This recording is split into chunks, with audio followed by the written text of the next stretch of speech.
어, 화요일 약품생화학을 시작하겠습니다. 지금부터 이제 6장이잖아요. 엔자임부터 조금 어려워지고요. 뭐 수식 나오고 뭐 그러긴 한데 수식보다는 수식이 어떤 의미를 가지고 있는가에 초점을 맞춰서 6장을 준비를 해봤습니다. 그래? 나중에 또 이게 올려놓을 테니까 혜진이는 그때 보라고 해. 알았어. 알려줘서 고맙고. 자, 여러분들 이제 오늘 한 두 가지 정도만 조금 한 10분, 15분? 두 가지 정도만 조금 얘기를 할까 합니다. 자, 하나는 잠깐만요.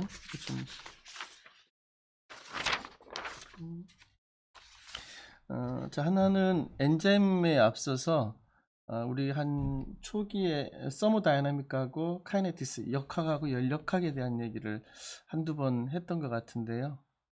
잠깐 소리는 잘 들려요? 김이나?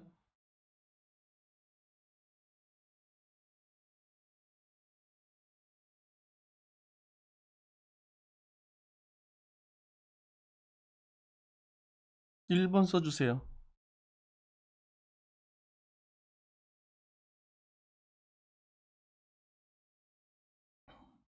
네, 그럼 이어서 하겠습니다. 그래서 델타 G 프라임 또는 델타 G 프라임 노트 제로라고 얘기를 하는데요. 그런 게 어떤 관계들이 있는가 이제 보면 오케이. 그래서 한 번 더 강조하면 여기에서 이 언덕백 있잖아요. 그러니까 처음 반응 이건 सब스트레이트고 이게 프로덕트고요. 그 델타 G의 값은 프로덕트의 기브스 프리 에너지에서 substrate 기브 프리 에너지 뺀 값이죠. 델타 G는. 그래서 이것만 생각하는 거예요. 중간에 ES가 만들어졌건 EP가 만들어졌건 중요하지 않아요. 중간에 어떤 굴곡이 있어도 처음하고 마지막 것만 생각하면 돼요. 그래서 이 델타 G고 오케이, 괜찮아요. 듣기만 하면 돼요.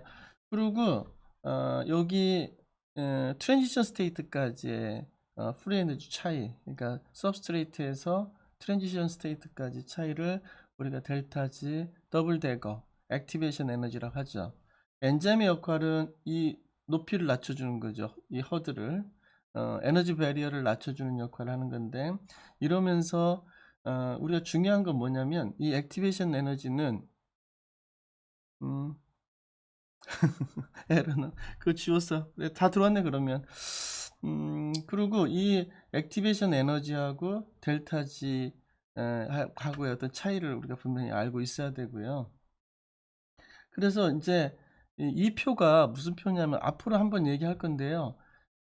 이퀄리브리엄 컨스턴트하고 델타 G 프라임 노트하고 관계가 어떤 관계냐. 이 식을 좀 알아야 되는 게 델타 G 프라임은 델타 G 프라임 노트 플러스 RT 로그 K 프라임 EQ 이렇게 돼 있어요. 근데 이제 델타 G 프라임 노트라는 의미는 뭐냐면 이거는 우리가 인위적으로 반응물과 생성물을 일몰로 놔두고 반응이 어느 쪽으로 가는가, 그러니까 forward로 갈 건지 리버스로 갈 건지 그 계산한 값이에요. 실제로 우리가 일어나는 반응이 아니라. 그래서 지금 얘기했던 수식 요거는 이제 우리 아마 아직은 나오지 않았을 거예요. 여러분 책에 나와 있나? 델타 G 프라임 이제 치고요. 델타 G 프라임에 대한 의미는 2학기 때 제가 다시 또 얘기를 할 거고요. 델타 G 프라임은 델타 G 프라임 노트 요거죠. 플러스 여기 보면 밑에 RT 로그 KEQ라는 여기 지금 이 뭐라고 그랬지 이걸 지금 제가 가리키고 있잖아요. RT 로그 K 프라임 EQ 이렇게 돼 있어요. 근데 이제 만약에 요거는 평형에 도달했다 그러면 델타 G 프라임은 제로거든요. 이게 칠판이 있으면 참 좋을 건데. 어쨌거나 이 이큐비론 컨스턴트하고 델타 G 프라임 노트의 관계는 마이너스 값으로 되고 지금 제일 밑에 있잖아요. 이 관계는 델타 G 프라임 노트는 마이너스 RT 로그 K 프라임 EQ 이렇게 돼 있죠. 그래서 만약에 K 프라임 EQ가 1보다 커질 때는 1, 10의 1, 10의 2 있으니까 여기서부터 만약에 점점 커질 때는 델타 G 프라임 노스는 마이너스 값이 된단 말이에요. 그러니까 이 말은 뭐냐면 substrate 1몰, 그러니까 농도를 의미하는 거죠. 프로덕트 1몰을 딱 놔뒀을 때 K 프라임 EQ가 10의 3승이다. 그럼 이거는 무조건 substrate 프로덕트로 가는 쪽으로 반응이 정해져 있는 거예요. 그게 favorable reaction이라는 얘기죠. 근데 실제 우리 몸속에 일어나는 것은 substrate 1몰, product 1몰 해서 어느 쪽으로 갈 건지 보는 게 아니잖아요. 그 농도 차이는 있는 거잖아요.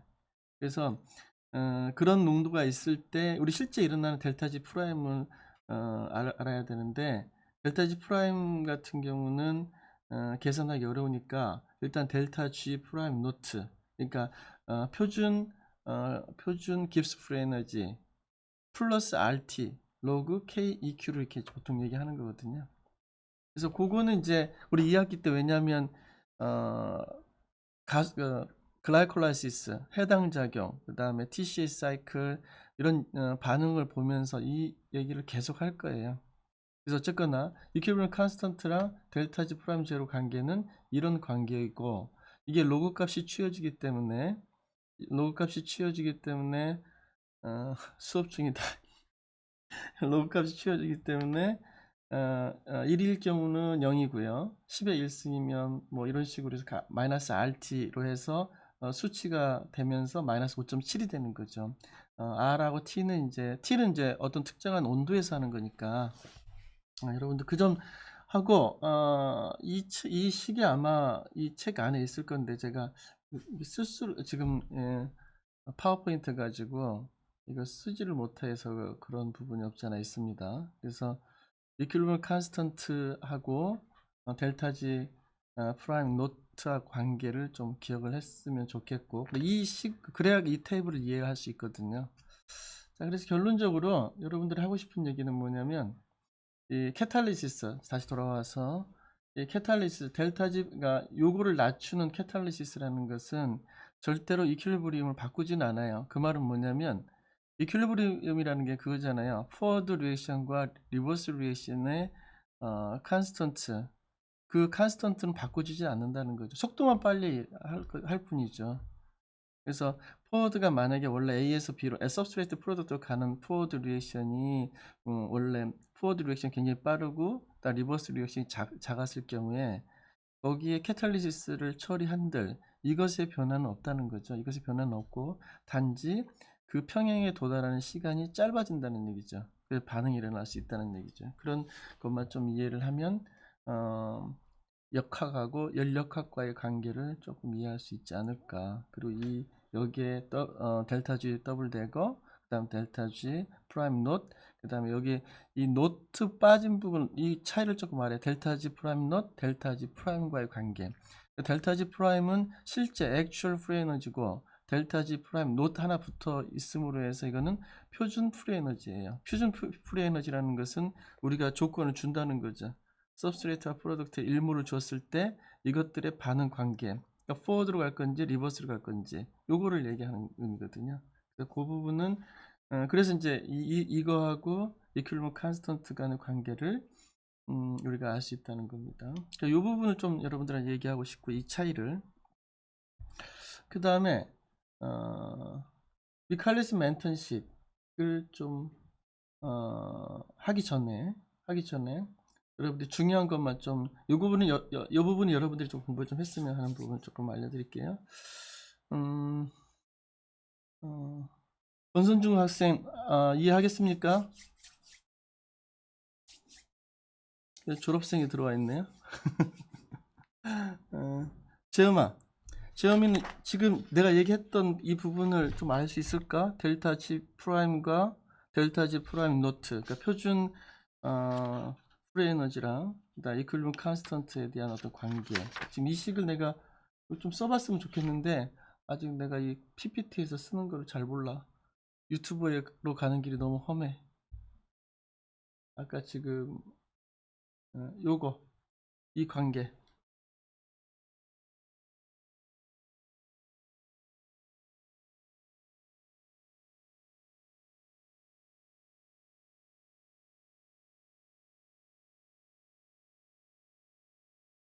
재현이가 이해했어?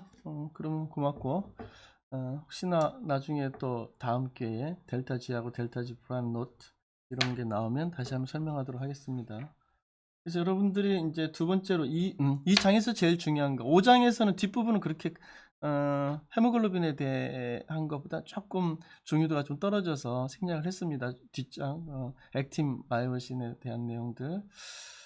그 다음에 여러분들이 알아야 될 게 촉매 반응이 세 가지가 있잖아요. 하나는 애시드 베이스 캐탈리시스, 두 번째 코발런트 캐탈리시스, 세 번째가 메탈 캐탈리시스가 있습니다. 메탈 캐탈리시스는 엔자임의 모든 엔자임이 메탈을 포함하는 건 아니잖아요. 그래서 약간 이게 이 정의가 이 세 가지가 모두 다 있다고 보기는 어렵고요. 제일 많은 반응들이 뭐냐면 애시드 베이스 캐탈리시스, 코발런트 캐탈리시스 이 두 가지가 있는데 애시드 베이스 캐탈리시스 두 가지로 나누죠. 하나는 스페시픽 애시드 베이스 캐탈리시스, 제너럴 애시드 베이스 캐탈리시스 두 가지로 나누죠. 그 중에서 제너럴 애시드 베이스 캐탈리시스는 물이 아닌 아미노 애시드나 그러니까 펩타이드로 이루어져 있으니까 아미노 애시드로 구성이 되어 있으니까 아미노 애시드 여러 펑셔널 그룹들이 어떤 때는 제너럴 애시드, 어떤 때는 제너럴 베이스 이런 식으로 기능을 한다는 거죠. 이제 하나만 얘기를 하면 이 중에 많은 글루타믹 애시드, 라이신, 뭐 시스테인 다 애시드로 참여할 수 있고 베이스로 참여할 수 있어요. 그거는 pH가 주변 pH가 어떠냐에 따라 다른 거죠. 근데 우리가 pH가 항상 pH 7.0으로 보면 안 돼요. 왜냐하면 많은 반응들은 액티브 사이트에서 이루어지고 액티브 사이트는 안쪽에 물을 피해서 안쪽으로 폴딩이 돼서 인테리어에 있는 거잖아요. 그 내부 쪽에 있는 pH는 어떤 상황인지 아무도 몰라요. 그래서 pH가 어떠냐에 따라서 또는 주변 환경이 주변 아미노애시드가 어떤 게 존재하느냐에 따라서 어떤 때는 얘가 애시드로서 관여할 수도 있고 어떤 때는 베이스로 관여할 수 있다는 거죠. 이 중에 제일 특이한 게 뭐냐면 세린이에요. 세린은 뭐냐면 ROH인데 이 OH가 pK 값이 15거든요. 15면 거의 해리가 안 된다는 걸로 봐야 돼요. 10-15승이니까. 그래서 이런 경우가 실제 반응에서 일어날까? 근데 실제 일어난다는 거죠. H가 떨어져 나올 수 있다는 거죠. 그래서 이런 것들의 반응들이 가끔 일어나는데, 예를 들어서, 요거는 이제 그냥 더 이상 설명 안 할게요. 그 다음에 코밸런트 캐탈리시스. 코밸런트 캐탈, 여기서도 좀 설명 가능하겠네요. 코밸런트 캐탈리시스는 제가 지난번에 그 동영상에서 얘기할 때, 뉴클레오필릭, 레트로필릭 이렇게 얘기를 했었잖아요. 여기서 세린 같은 경우에 키모트립신의 대표적인 건데 다음 시간에 얘기할 건데요. 키모트립신에서 보면 이 H가 떨어져 나오거든요. 근데 이게 H가 쉽게 떨어져 나올 게 아닌데 이게 여기에 보면 여기 세린 있고 여기가 사실은 히스티딘이 있고 또 저쪽에 아스파르틱 애시드가 있거든요. 아스파르틱 애시드, 히스티딘, 세린 이렇게 있으면서 이 히스티딘이 프로톤이 쉽게 떨어져 나올 수 있도록 유도를 하거든요. 그러면서 얘가 떨어져 나가고 그러면서 이쪽에 O의 전자가 축적이 되고 그러면 이제 이 전자가 한쪽으로 몰리면서 뉴클레오 필릭으로 작용할 수 있죠. 그러면 이렇게 코발런트 본드를 순간적으로 형성이 될 수 있겠죠. 그래서 그 다음에 나중에 이제 물이 들어가서 끊어주긴 하지만 이런 것도 우리가 코발런트 캐탈리시스라 얘기하죠. 자, 여기까지가 캐탈라이틱 리액션이고요. 지금 20분이니까 딱 하나만 더 할게요. 뭐냐면 이거는 이제 설명을 다 안 할 거예요. 이거는 뭐냐면 이 미카레스 멘튼 이퀘이션에 대한 내용인데요. 그럼 사실은 이거 풀이 과정은 별로 중요하지 않다고 봐요. 최종 그 결과만 알면 될 것 같아요. 그 벨로시티는 km 플러스 s 분의 vmax s 뭐 이것만 알면 돼요. 근데 이제 그보다 더 중요한 것은 뭐냐면 이 미카레스 멘튼 이퀘이션을 만들 때 우리가 몇 가지 전제 조건을 달았어요. 그 중에 그 중에 제일 중요한 전제 조건이 뭐냐면 ES 컴플렉스는 스테디 스테이트로 존재한다. 그러니까 스테디 스테이트라는 건 만드는 것과 깨지는 것이 똑같다는 얘기잖아요. 그 전제 조건이 굉장히 중요해요. 근데 뭐 사실 이거는 수식으로 표현하기 위해서 전제 조건을 다룬 거지 실제 엔자임 반응에서 모든 게 다 미칼리스 멘튼 이퀘이션을 따르는 건 아니죠. 그래서 여기에 보면 assumption이라고 해서 몇 가지 전제 조건을 다뤘잖아요. 그중에 제일 중요한 게 state assumption이에요. 그러니까 ES가 만들어지는 것과 깨지는 게 같다. 이거는 이런 전제하에서 지금 이 식이 유도가 되는 거죠. 그다음 몇 가지 전제 조건이 있는데 이거는 이제 20분이니까 이거는 그냥 얘기할게요. 자, 스테디 스테이트가 중요하고요. 그 다음에 또 여기서 전제 조건을 뭐라고 했냐면 K1, K, 그 ES 컴플렉스 형성할 때 forward reverse reaction은 다 가능하지만 ES가 깨질 때, ES 컴플렉스가 깨질 때 K2는 있지만 이 역반응은 없잖아요. K2 마이너스. 그런 반응이 있을 수가 없다면 워낙에 초기 반응이기 때문에 ES 컴플렉스 만들어지고 바로 E 플러스 P로 간다 해서 리버스 리액션을 빼고 이게 이 식이 만들어진 거예요. 만약에 K2 마이너스가 포함이 되면 이 식은 더욱더 복잡한 식이 돼 버렸을 거예요. 그죠? 그래서 여기 보면 첫 번째 스텝에서 너무 래피드 이퀄리브리움에 도달하고 그다음 두 번째 스텝에서 이 리버스 리액션은 없는 걸로 가정을 하고 이게 만들어진 거거든요. 뭐 세 번째 가정은 뭐냐면 이것의 속도 결정 단계는 ES 컴플렉스가 만들어지는 것이 속도 결정 단계다. 그 말은 뭐냐면 ES 컴플렉스만 만들어지면 속도는 그러니까 자연스럽게 엔자임과 프로세스가 만들어진다는. 그러니까 이 모든 것의 벨로시티는 K to ES다. 그러니까 ES에 디펜던트하다는 전제하에서 미칼리스 멘튼 이퀘이션이 만들어진 거죠. 그러니까 결국은 이 미칼리스 멘튼 이퀘이션은 원래 그 엔자임 반응을 그대로 반영을 한 것이 아니라 우리가 어떤 몇 가지 전제 조건을 다르고 그 만들어진 식이라는 거죠. 그러면 대부분의 엔자임이 이 식을 따르냐? 그런 건 아니에요. 그리고 특히나 알로스테릭 엔자임 같은 경우 이 식을 전혀 따르지 않아요. 그래서 우리가 알로스테릭 엔자임 말고라도 어, 미오글로빈 또는 헤모글로빈 두 개를 보면 이해를 할 수 있는 게 미오글로빈은 미칼리스 멘튼 이퀘이션을 따르죠. 왜냐하면 모노모로 되어 있기 때문에. 근데 헤모글로빈 같은 경우는 그 그래프가 하이퍼볼릭이 아니라 쌍곡선이 아니라 시그모이드 커브로 그리고 있잖아요. 그래서 그런 어떤 모노메릭 단백질하고 그다음에 알로스테릭 엔자임과 여러 가지 서브유니트가 붙어 있는 알로스테릭 엔자임과의 차이는 분명히 있다. 그래서 단순히 엔자임 반응을 수식으로 표현하고 양적으로 표현하기 위해서 미칼리스 멘튼 이퀘이션을 만들었고 그 전제 조건이 몇 가지가 있기 때문에 사실 정확한 의미로 엔자임 카이네틱스를 구하는 거는 좀 어렵다. 그래도 정량적으로 표현할 수 있는 방법이 이것밖에 없기 때문에 요걸로 이제 많이들 하죠. 여기까지.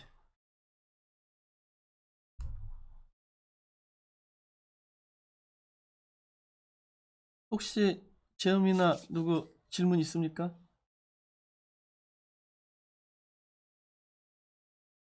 권선중 학생도 질문하면 좋겠고요.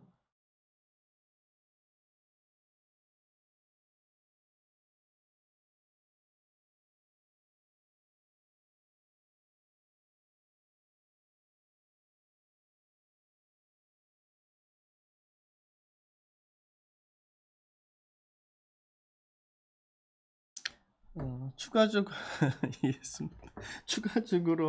추가적으로 질문이 있으면 제가 생각하기에는 쪽지 이런 것보다도 뭐 쪽지면 제일 좋겠고요. 카톡으로 질문해도 좋겠고요. 뭐 이 시간에 제가 보통 오늘은 조금 방송을 하는 시간이 내일로 예약이 돼서 문제가 있었는데 보통 한 10분에서 15분 사이에 그 방송을 열거든요. 그러니까 그 전에 살짝 그 귀뜸을 해주면 여러분들 실제 방송 시간에 라이브 스트림 때 그 질문에 대한 얘기를 할까 합니다. 자, 수고했습니다. 오늘 마치고 다음 주는 제 계획에 중간고사 기간이잖아요. 그래서 거기에 따라서 다음 주 방송을 쉬도록 하겠습니다. 여러분들 이 아침 시간에 조금 어쩌다 한 번씩 편안한 아침 시간을 맞이하면 좋겠잖아요. 그래서 다음 주 화요일이죠. 화요일은 쉬는 걸로 하고 다다음 주에 만나는 걸로 하겠습니다. 자, 수고했습니다. 좋은 아침 되고요. 날이 좋네요. 자, 다다음 주에 봅시다. 자, 수고 많았습니다.